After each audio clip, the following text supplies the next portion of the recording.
Hello, welcome to Story Time. This is still volume one, our adventure series of short stories, and this is story two. Story one, we broke up by chapter, so this one doesn't have chapters and it's quite long. So we'll see where it feels right to maybe have a break with this one, have a stopping break. All right, so be sure to look for part two. Our story today is called The Reporter Who Made Himself King by Richard Harding Davis. The old-time journalist will tell you that the best reporter is the one who works his way up. He holds that the only way to start is as a printer's devil or as an office boy, to learn in time to set type, to graduate from a compositor into a stenographer, and as a stenographer, take down speeches at public meetings, and so finally grow into a real reporter, with a fire badge on your left suspender and a speaking acquaintance with all the greatest men in the city, not even excepting police captains. That is the old-time journalist's idea of it. That is the way he was trained, and that is why at the age of 60, he is still a reporter. If you train up a youth in this way, he will go into reporting with too full a knowledge of the newspaper business, with no illusions concerning it, and with no ignorant enthusiasms, but with a keen and justifiable impression that he is not paid enough for what he does, and he will only do what he is paid to do. Now, you cannot pay a good reporter for what he does, because he does not work for pay. He works for his paper. He gives his time, his health, his brains, his sleeping hours, and his eating hours, and sometimes his life to get news for it. He thinks the sun rises only that men may have light by which to read it. But if he has been in a newspaper office from his youth up, he finds out before he becomes a reporter that this is not so, and loses his real value. He should come right out of the university where he has been doing campus notes for the college weekly, and be pitchforked out into city work without knowing whether the Battery is at Harlem or Hunter's Point, and with the idea that he is a molder of public opinion, and that the power of the press is greater than the power of money, and that the few lines he writes are more value in the editor's eyes than in the column of advertising on the last page, which they are not. After 3 years, it is sometimes longer, sometimes not so long, he finds out that he has given his nerves and his youth and his enthusiasm in exchange for a general fund of miscellaneous knowledge, the opportunity of personal encounter with all the greatest and most remarkable men and events that have risen in those 3 years, and a great fund of resource and patience. He will find that he has crowded the experiences of the lifetime of the ordinary young businessman, doctor or lawyer or man about town into 3 short years, that he has learned to think and to act quickly, to be patient and unmoved when everyone else has lost his head, actually or figuratively speaking, to write as fast as another man can talk, and to be able to talk with authority on matters of which other men do not venture even to think until they have read what he has written in a copy-boy at his elbow on the night previous. It is necessary for you to know this, that you may understand what manner of man young Albert Gordon was. Young Gordon had been a reporter just 3 years.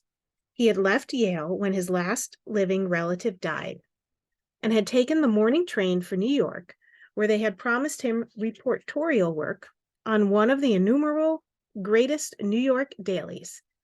He arrived at the office at noon and was sent back over the same road on which he had just come, where a train had been wrecked and everybody of consequence to suburban New York killed. One of the old reporters hurried him to the office again with his copy, and after he had delivered that, he was sent to the Tombs to talk French to a man in Murderer's Row, who could not talk anything else, but who had shown some international skill in the use of a jimmy. And at 8, he covered a flower show in Madison Square Garden, and at 11 was sent over the Brooklyn Bridge in a cab to watch a fire and make guesses at the losses to insurance companies.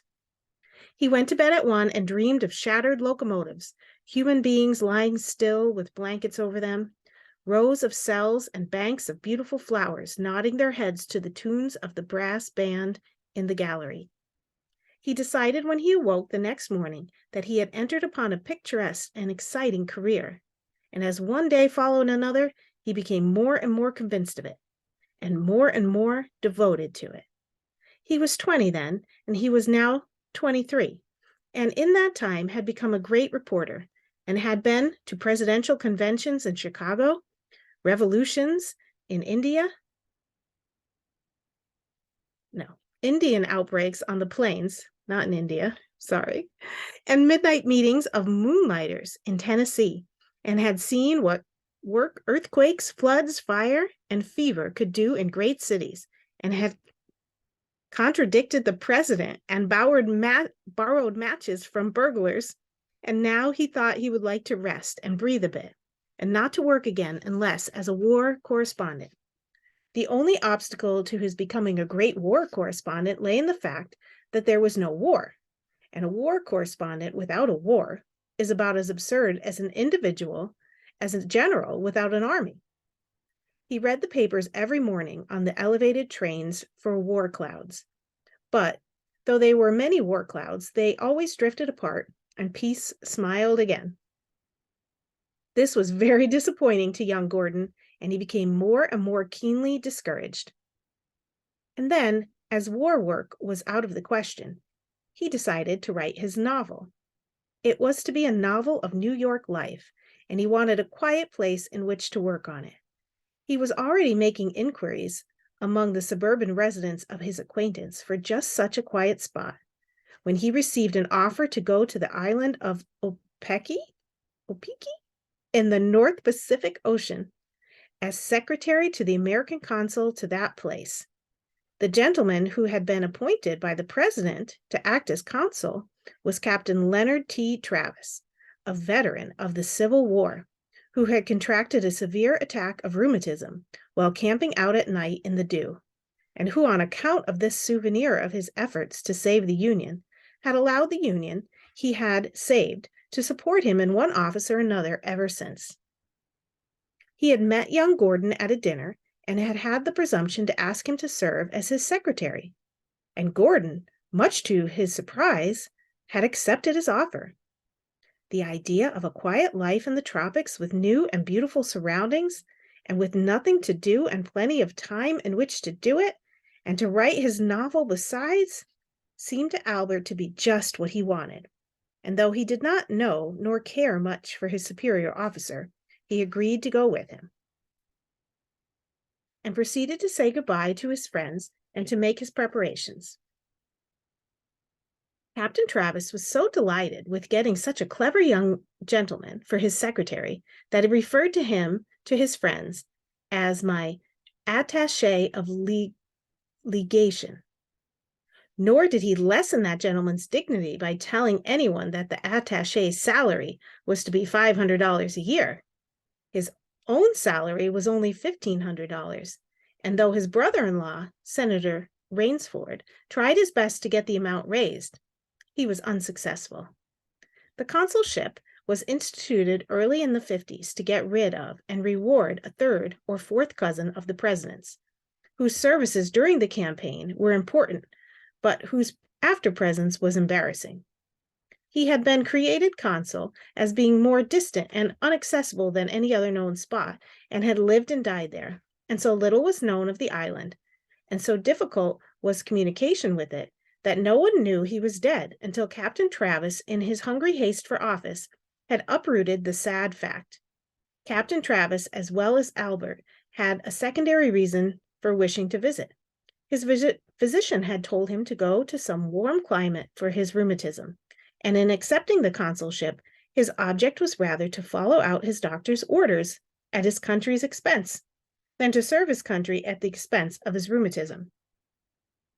Albert could learn but very little, nothing indeed, but that it was situated about 100 miles from the island of Octavia. which island in turn was simply described as a coaling station 300 miles distant from the coast of California. Steamers from San Francisco to Yakima stopped every third week at Octavia, and that was all either Captain Travis or his secretary could learn of their new home.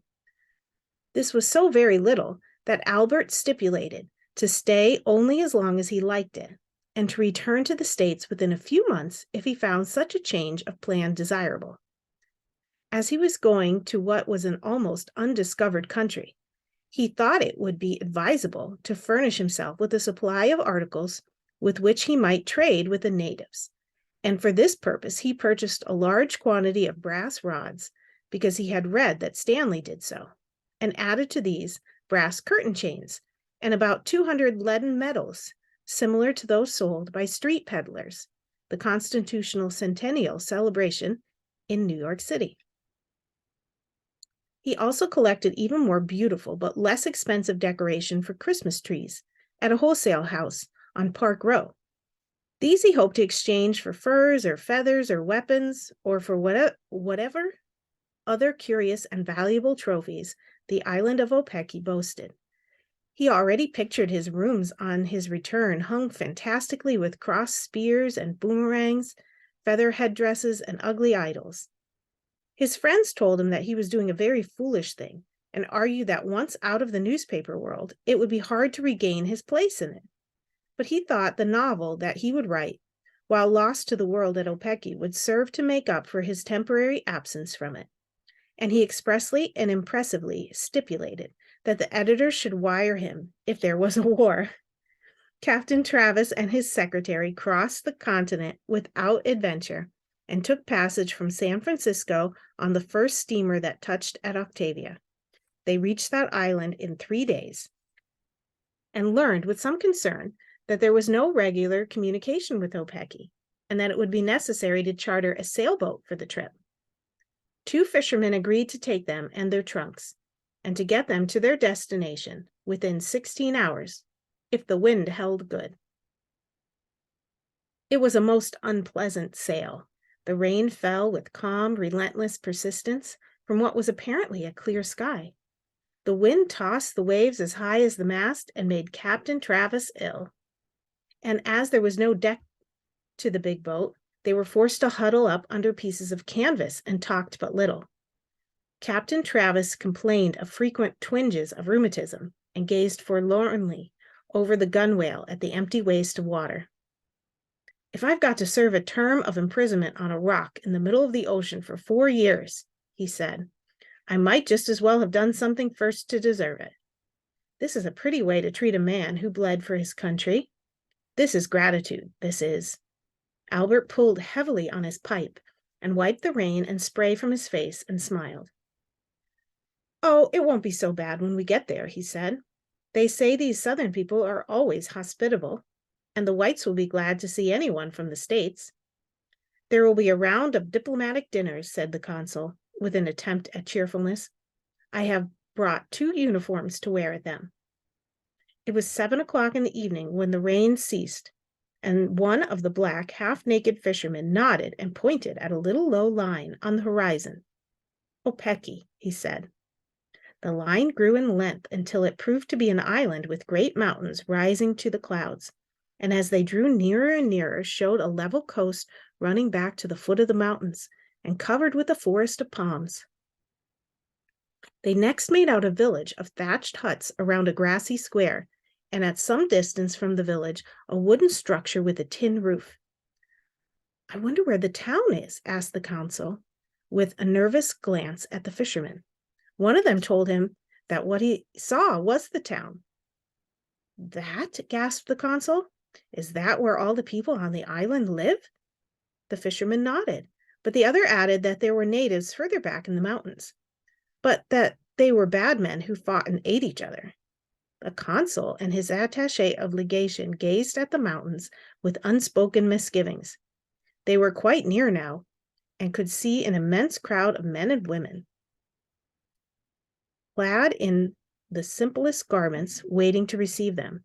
They seemed greatly excited and ran in and out of the huts and up and down the beach as wildly as so many ants. But in the front of the group, they distinguished 3 men who they could see were white, though they were clothed like the others, simply in a shirt and a short pair of trousers. 2 of these 3 suddenly sprang away on a run and disappeared among the palm trees. But the third one, when he recognized the American flag, threw his straw hat in the water and began turning handsprings over the sand. That young gentleman, at least, seems pleased to see us. A dozen of the natives sprang into the water and came wading and swimming toward them, grinning and shouting and swinging their arms. "I don't think it's quite safe, do you?" said the consul, looking out wildly to the open sea. "You see, they don't know who I am." A great black giant threw one arm over the gunwale and shouted something that sounded as if it were spelt "Owa, Owa," as the boat carried him through the surf. "How do you do?" said Gordon. The boat shook the giant off under the wave and beached itself so suddenly that the American consul was thrown forward to his knees. Gordon did not wait to pick him up, but jumped out and shook hands with the young man who had turned handsprings, while the natives gathered around them in a circle and chatted and laughed in delighted excitement. "I'm awful glad to see you," said the young man eagerly. "My name's Stedman. I'm from New Haven, Connecticut. Where are you from?" "New York," said Albert. "This," he added, pointing solemnly to Captain Travis, who was still on his knees in the boat, "is the American consul to Opeke." The American consul to Opeke gave a wild look at Mr. Stedman of New Haven and at the natives. "See here, young man," he gasped. "Is this all there is of Opeke?" "The American consul," said young Stedman with a gasp of amazement, and looked from Albert to Captain Travis. "Why, I never supposed they would send another here. The last one died about 15 years ago, and there hasn't been one since. I've been living in the consul's office with the Bradleys. But I'll move out, of course. I'm sure I'm awfully glad to see you. It'll make it so much more pleasant for me." "Yes," said Captain Travis bitterly as he lifted his rheumatic leg over the boat. "That's why we came." Mr. Stedman did not notice this. He was too much pleased to be anything but hospitable. "You are soaking wet, aren't you?" he said, "and hungry, I guess. You come right over to the consul's office and get on some other things." He turned to the natives and gave some rapid orders in their language, and some of them jumped into the boat at this and began to lift out the trunks, and others ran off towards a large, stout old native who was sitting gravely on a log, smoking with the rain beating unnoticed on his gray hair. "They've gone to tell the king," said Stedman, "but you'd better get something to eat first, and then I'll be happy to present you properly." "The king?" said Captain Travis with some awe. "Is there a king?" "I never saw a king," Gordon remarked, "and I'm sure I never expected to see one sitting on a log in the rain." "He's a very good king," said Stedman confidently. "And though you mightn't think it to look at him, he's a terrible stickler for etiquette and form. After supper, he'll give you an audience, and if you have any tobacco, you had better give him some as a present, and you'd better say it's from the president. He doesn't like to take presents from common people. He's so proud. The only reason he borrows mine is because he thinks I'm the president's son." "What makes him think that?" demanded the consul with some shortness. Young Mr. Stedman looked nervously at the consul and at Albert, and said that he guessed someone must have told him. The consul's office was divided into 4 rooms with an open court in the middle, filled with palms and watered some unnecessarily by a fountain. "I made that," said Stedman, in a modest offhand way. "I made it out of hollow bamboo reeds connected with a spring. And now I'm making one for the king.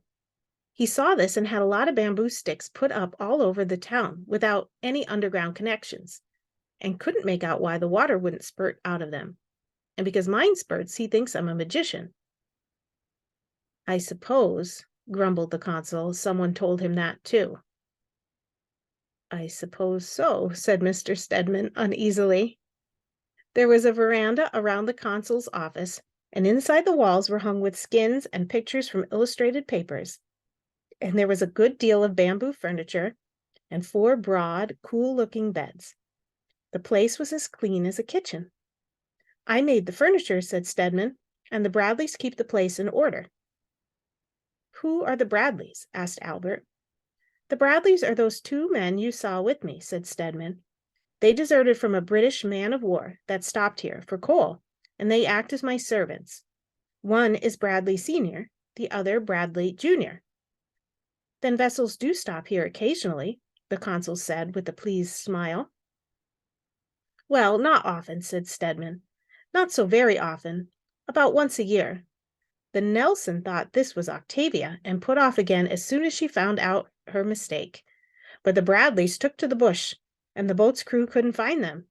When they saw your flag, they thought you might mean to send them back, so they ran off to hide again. They'll be back, though, when they get hungry.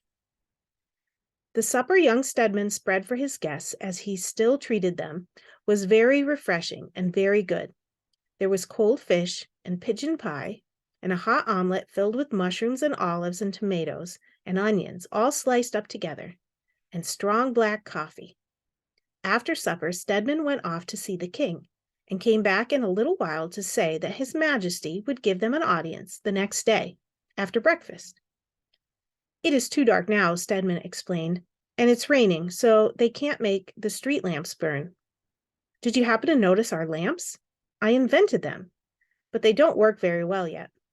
I've got the right idea, though, and I'll soon have the town illuminated all over, whether it rains or not. The consul had been very silent and indifferent during supper to all around him. Now he looked up with some show of interest. How much longer is it going to rain, do you think? He asked. Oh, I don't know, said Stedman critically.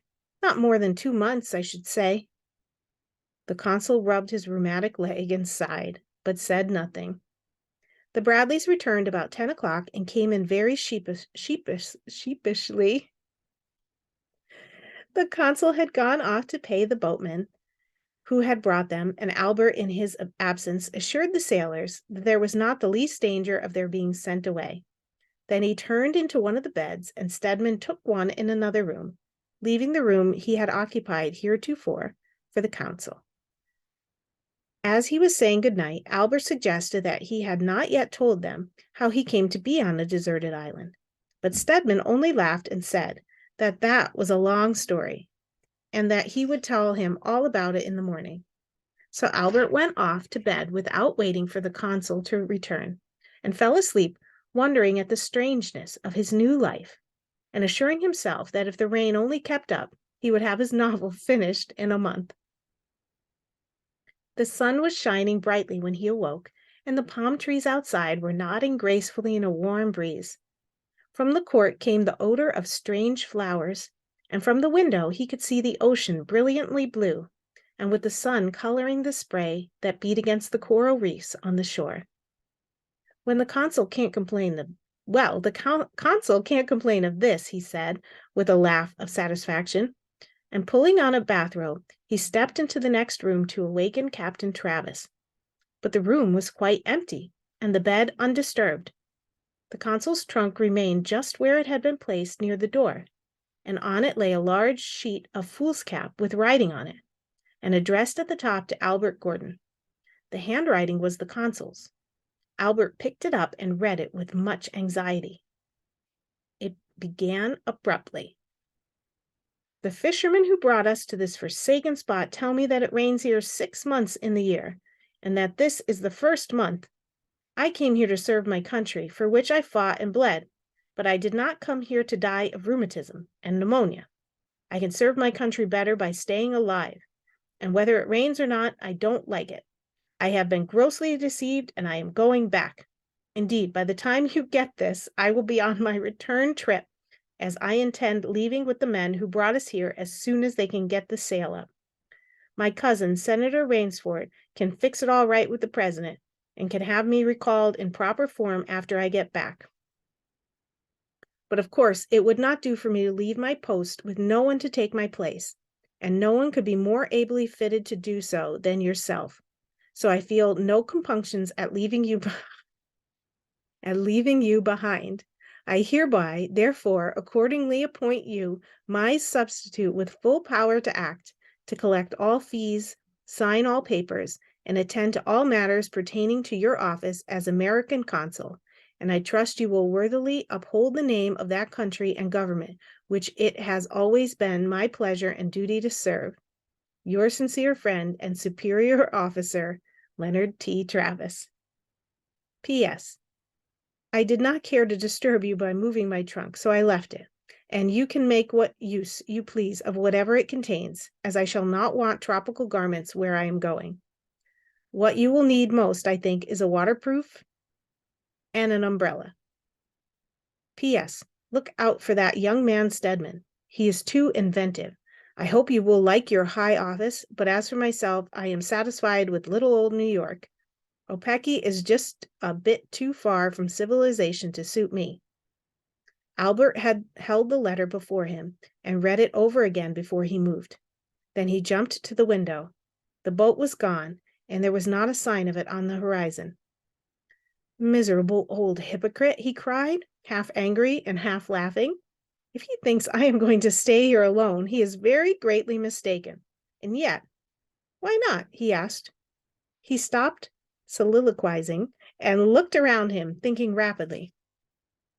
As he stood there, Stedman came in from the other room, fresh and smiling from his morning's bath. Good morning, he said. Where's the consul? The consul, said Albert gravely, is before you. In me, you see the American consul to Opeki. Captain Travis, Albert explained, has returned to the United States. I suppose he feels that he can best serve his country by remaining on the spot. In case of another war, now, for instance, he would be there to save it again. And what are you going to do? Asked Stedman anxiously. You will not run away too, will you? Albert said that he intended to remain where he was and perform his consular duties, to appoint him his secretary, and to elevate the United States in the opinions of the Opekians above all other nations. They may not think much of the United States and England, he said, but we are going to teach the people of Opeki that America is first on the map, and there is no second. I'm sure it's very good of you to make me your secretary, said Stedman with some pride. I hope I won't make any mistakes. What are the duties of a consul's secretary? That, said Albert, I do not know. But you are rather good at inventing, so you can invent a few. That should be your first duty, and you should attend to it at once. I will have trouble enough finding work for myself. Your salary is $500 a year. And now, he continued briskly, we want to prepare for this reception. We can tell the king that Travis was just a guard of honor for the trip, and that I have sent him back to tell the president of my safe arrival. That will keep the president from getting anxious. There is nothing, continued Albert, like a uniform to impress people who live in the tropics, and Travis, it so happens, has two in his trunk. He intended to wear them on state occasions, and as I inherit the trunk and all that is in it, I intend to wear one of the uniforms, and you can have the other. But I have first choice because I am the consul. Captain Travis's consular outfit consisted of one full dress and one undress United States uniform. Albert put on the dress coat over a pair of white flannel trousers and looked remarkably brave and handsome. Stedman, who was only 18 and quite thin, did not appear so well until Albert suggested his padding out his chest and shoulders with towels. This made him rather warm, but helped his general appearance. The two Bradleys must dress up too, said Albert. I think they ought to act as a guard of honor, don't you? The only things I have are blazers and jerseys, but it doesn't much matter what they wear as long as they dress alike. He accordingly called in the two Bradleys and gave them each a pair of the captain's rejected white duck trousers and a blue jersey apiece, with a big white Y on it. The students of Yale gave me that, he said to the younger Bradley, in which to play football, and a great man gave me the other. His name is Walter Camp, and if you rip or soil that jersey, I'll send you back to England in irons, so be careful. Stedman gazed at his companions in their different costumes doubtfully. It reminds me, he said, of private theatricals, of the time our church choir played Pinafore. Yes, assented Albert, but I don't think we look quite gay enough. I tell you what we need. Medals. You never saw a diplomat without a lot of decorations and medals. Well, I can fix that, Stedman said. I've got a trunk full. I used to be the fastest bicycle rider in Connecticut, and I've got all my prizes with me. Albert said doubtfully that that wasn't exactly the sort of medal he meant. Perhaps not, returned Stedman, as he began fumbling in his trunk, but the king won't know the difference. He couldn't tell Cross of the Legion of Honor from a medal for the tug of war. So the bicycle medals, of which Stedman seemed to have an innumerable quantity, were strung in profusion over Albert's uniform, and in a lesser quantity over Stedman's, while a handful of leaden ones, those sold on the streets for the Constitutional Centennial, with which Albert had provided himself, were wrapped up in a red silk handkerchief for presentation to the king.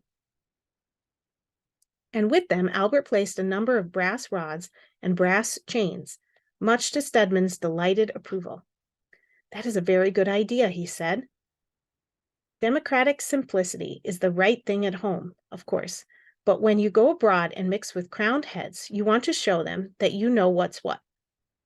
Well, said Albert gravely, I sincerely hope this crowned head don't know what's what.